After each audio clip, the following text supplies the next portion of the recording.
19-ാം നൂറ്റാണ്ടിൽ മനുഷ്യനൊരു വസ്തു ഉണ്ടാക്കി. മണ്ണിൽ കെടാത്തത്, വെള്ളത്തിൽ നശിക്കാത്തത്, സമയത്തേക്കാൾ ദൈർഘ്യമുള്ള ഒന്നിനെ. അതിനൊരു പേര് നൽകി, പ്ലാസ്റ്റിക്. എന്നിട്ടവർ പറഞ്ഞു, ഇത് ഇല്ലാതാക്കാൻ കുറഞ്ഞത് 450 വർഷമെങ്കിലും എടുക്കും. തുടക്കം ആഘോഷമായിരുന്നു. കളിപ്പാട്ടങ്ങൾ, കുപ്പികൾ, സൗകര്യങ്ങൾ. പക്ഷേ നമ്മൾ അറിയാതെ പോയി ഇത് ചിരിച്ചുകൊണ്ട് ഒഴുകുന്ന വിഷമാണെന്ന്. നീ ചിന്തിച്ചിട്ടുണ്ടോ നിന്റെ ബാല്യകാല കളിപ്പാട്ടങ്ങൾ ഇന്ന് നിലനിൽക്കുന്നുണ്ടെന്ന്? അത് ചിലപ്പോ കടലിലങ്ങ് ഒഴുകിക്കൊണ്ടിരിക്കാം. അതുമല്ലെങ്കിൽ ഒരു മീനിന്റെ വയറ്റിൽ കുടുങ്ങിക്കിടക്കാം. നിന്റെ മുത്തച്ഛൻ ഉപയോഗിച്ച ബ്രഷ് ഇന്നും ജീവനോടെ കാടുകളിൽ, മണലിൽ, അതുമല്ലെങ്കിൽ ശവങ്ങളുടെ ഇടയിൽ.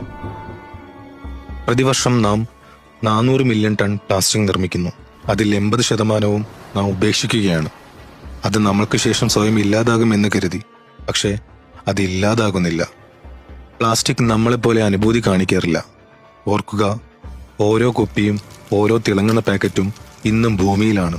ഇപ്പോൾ അത് കാറ്റിനൊപ്പം പറക്കുന്നു, മഴയോടൊപ്പം പതിക്കുന്നു, കുടിവെള്ളത്തിൽ ലയിച്ച് നിന്റെ ആഹാരങ്ങളിൽ എത്തുന്നു.